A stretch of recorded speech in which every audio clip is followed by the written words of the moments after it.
So, okay. So, same lang din siya ng, actually, pwede ko sabihin pinagsama siyang Illustrator tsaka Photoshop. Ito.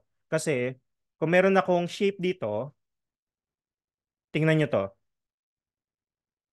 Ito ay yung normal na rectangle tsaka oval lang. Pero meron tayong option ng primitive, ito, na shapes. Ito yung inadapt ni Animate kay Illustrator. Kasi ito yung nababa nababago tong corner at ito rin yung nababago yung hindi siya primitive. Primitive, ito. Nababago yung ito. So, inadapt niya yun kay Illustrator. Ngayon, para siyang Photoshop kasi kapag sinelect ko ito, tong part na to, tingnan nyo ha, pwede ko siyang ihiwalay agad-agad.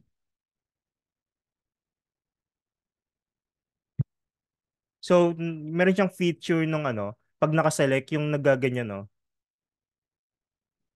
parang sa selection tool ng Photoshop. Yun yung nagustuhan ko talaga dito kay Animate kasi naabutan niyo yung MS Paint na application. Yung kapag gumagawa ka ng line, ang problema, pag kung gusto mo lagyan ng curve to, pag vector-based program kayo, kailangan mong galawin ito. Lalagyan mo siya ng anchor point, yung curve. Dito, pwede mo nang, kapag yung dulo, yung minove mo, mamomove mo yung line, pero kapag yung nasa gitna, pwede mo siyang lagyan ng curve. So, madali lang gumawa ng vector material dito. Back ko lang yun.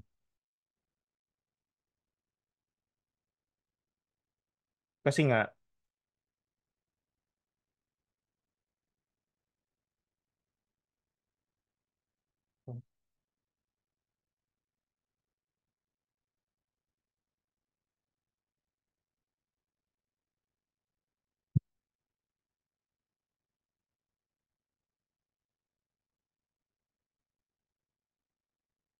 so yung cursor ko, tingnan yung cursor.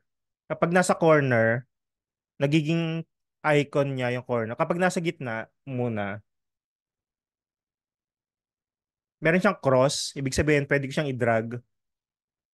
Yung cursor ha, yung mouse. Pag nasa corner, meron siyang indicator sa ilalim.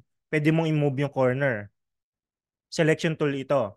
Kapag nasa path ng line, pwede mo siyang i-curve. So, pwede mong i-move itong mga corner at pwede mong i-curve ito. Kung gusto mong dagdagan yung corner, didiin mo yung Alt para magdagdag ng corner kada drag.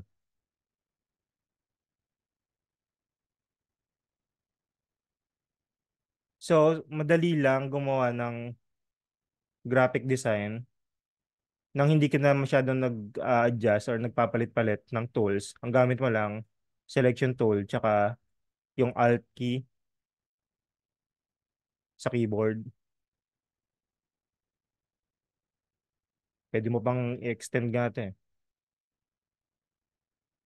So, nakadiin yung Alt para madagdagan yung points.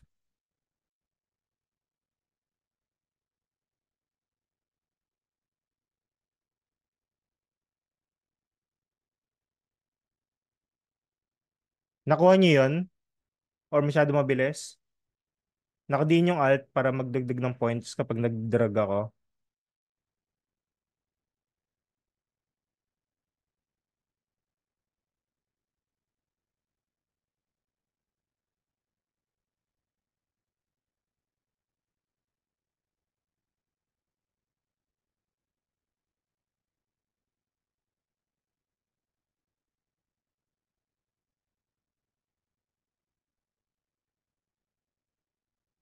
Wait lang, nalilibang na ako.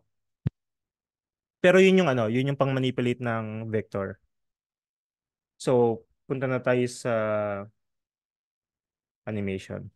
So, para makagawa ng animation, meron kayong vector graphics. Nga pala, pag mag import kayo ng AI file, wag nyong ikakopy tapos ipe-paste mula dun sa AI papuntang Animate. Ang gawin nyo, yung .ai na file, i-drag nyo dito sa stage. Mag import na yon.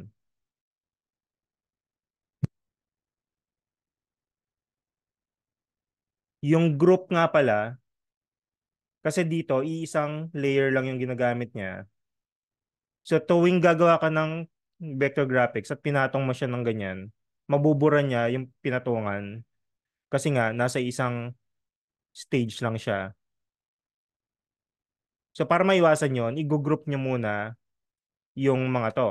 So ito, dito sa modify group, Control G yung shortcut. Maglista kayo ng shortcuts ha. So Control G, Control G, Control G. Naka-group na siya. So pwede mo na siyang ipatong-patong nang hindi inaalala na masisira itong mga file na to. Yung arrangement, right-click, arrange, send to front or send to back. Control up tsaka down yon sa keyboard. Control up, control down. So ganito tayo gagawa ng vector graphics. Yung free transform letter Q.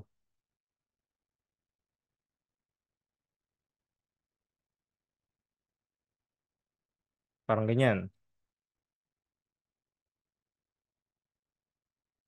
Tapos, i-group mo pa ulit siya ng isang buo. So meron kang isang grupo nito and then pagpasok mo sa loob, double-click para makapasok ka sa loob ng group. Double-click. Kung titingnan nyo dito, sinasabi na nasa loob ako ng group. Nandun yung iba't ibang group pa ulit. So kaya hinihiwa-hiwalay natin yung bawat parts para kapag inanimate to, madali lang siyang paggalawin, nakatingin doon o nakatingin sa kabila. Ganon. Kuha naman yan, yung groupings,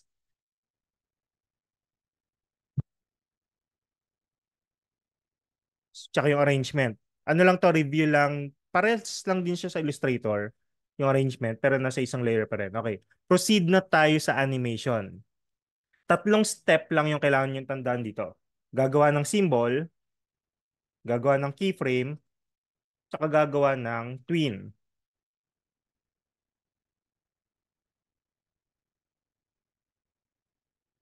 Ito ipapaliwanag ko na ngayon yan.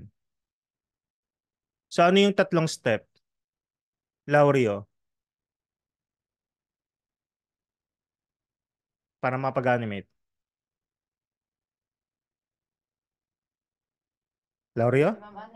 Yung sa symbol po, tsaka Okay. keyframe, tsaka twin. Nice. Very good. Maririnig po, sir? Yes. Mahina lang yung kanina pero narinig ko naman. Okay, ipapaliwanag ko na yan. By the way, shortcut, F5, F6, F7, F8. Keyboard shortcut to. F5, insert frame. F6, insert keyframe. F7, blank keyframe. F8, convert to symbol. So yan yung importanteng kailangan yung matandaan sa keyboard shortcut. So para mapaliwanag to, halimbawa, meron akong drawing dito. Isang keyframe na kagad to kasi nga drawing siya. Keyframe ang tawag doon. Kung titingnan nyo dito sa timeline, meron akong 24 frames per second na frame rate.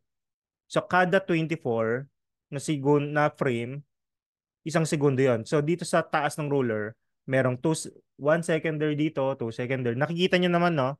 3 seconder, 4 seconder, 5 seconder. So alam niyo na kagad kung hanggang saan yung duration ng animation nyo at ilang frames yung kakainin nun. So ito yung keyframe, yung meron ng drawing. Ito yung stick figure.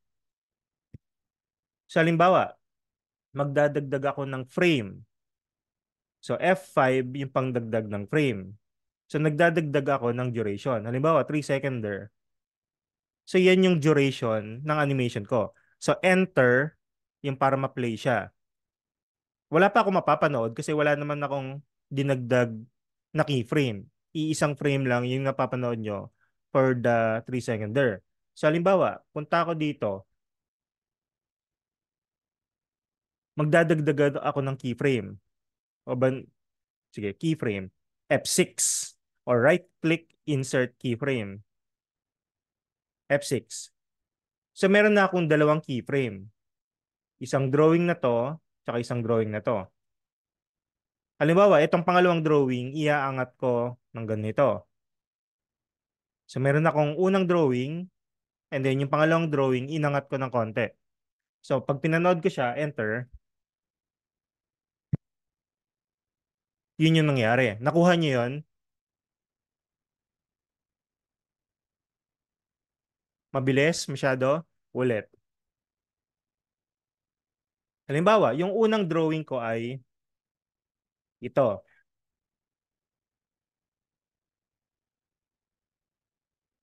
So yung F5 ay duration. 4 seconder halimbawa. Yung F6, bagong drawing yon. Pero since F6 or insert keyframe yung ginawa ko, mare-retain yung drawing na nasa stage. So pwede siyang i-manipulate. Halimbawa, ito, gagawin kong nakaganto na. So itong unang keyframe, makikita ko siya hanggang frame 37. And then pagdating sa frame 38, makikita ko na yung pangalawang keyframe ko hanggang frame 96. So enter.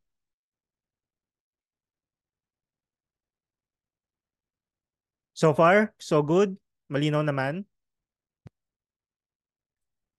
So para bumalik sa frame dito, kasi saglit, saglit lang dapat to, etong keyframe na to, kokopyahin ko siya dito, banda rito. Naalala niyo yung pang-duplicate ng graphics, di ba? I-highlight niyo yung gusto niyo i-duplicate, didiinan yung alt at saka i-drag para makapag-create ng duplicate. Naalala niyo pa yon? Ngayon, same procedure ang pwede sa keyframe. I-click niyo yung keyframe para ma-highlight. So, kinlik ko siya, naka-highlight na siya. Didiinan ko yung alt, tsaka ko siya i-drag kung saan ko siya gusto mag-duplicate. Diyan. So, na-duplicate na siya. Pwede ko nang i-release yung alt. So, pag pinanood natin siya, enter, kuha yung frame, keyframe. So, etong drawing na to, makikita ko siya ng ganito kahaba, yung nakapikit, makikita ko siya ng saglit lang kasi ganito lang siya kaikli. And then babalik dun sa frame na yon. Halimbawa, palitan ko to ng kulay. So pag pinanood natin,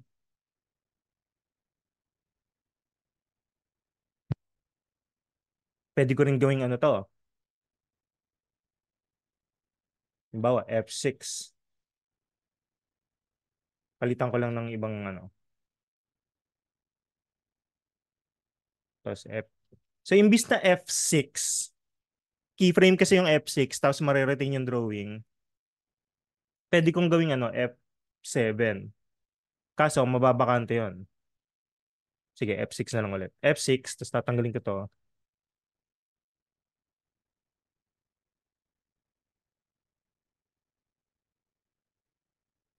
Sample lang to wag niyong okrayin muna yung drawing ko. So gumawa ko ng iba't ibang ano, sample dito. F6.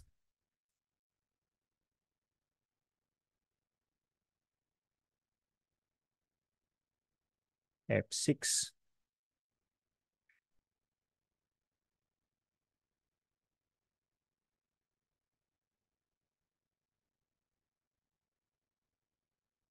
So etong hilera ng keyframe na to, pwede ko siyang i-highlight.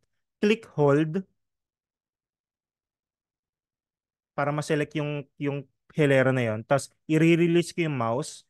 So na-select na yung hilera na yon. Didiinan ko yung alt para ma-duplicate siya dito.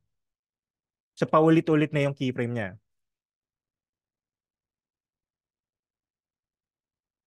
Kuha? Naintindihan pa naman? Frame by frame animation to ha.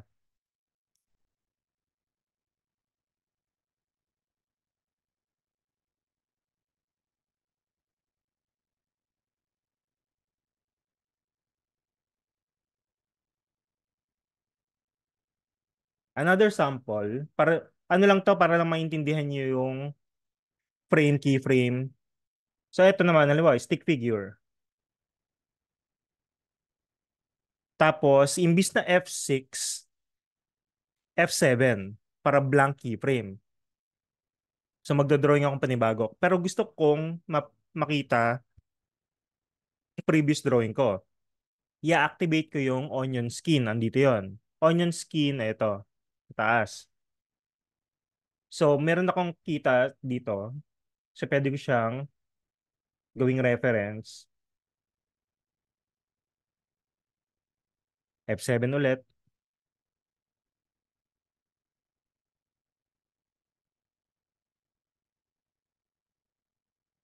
F7.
Sorry, medyo nag-enjoy na ako dito sa ginagawa ko.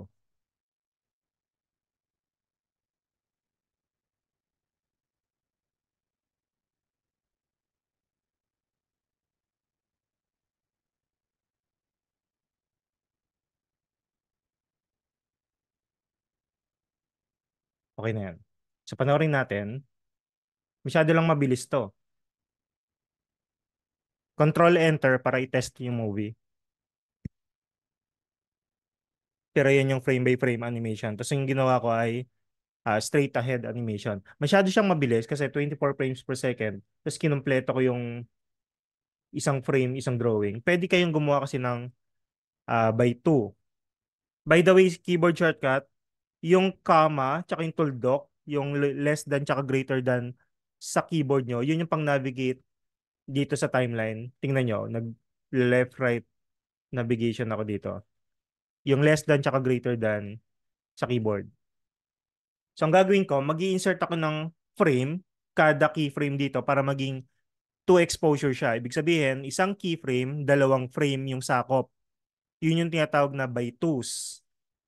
Pag nagta-traditional drawing kasi kayo, 24 frames yung frame rate pero 12 lang yung drawing doon kasi isang drawing, dalawang beses yung makikita.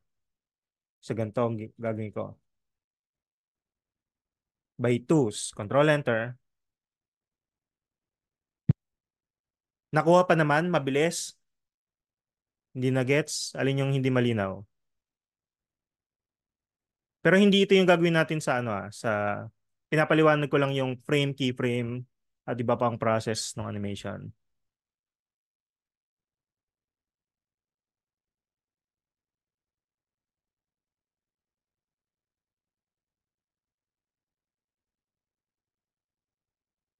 Reyes?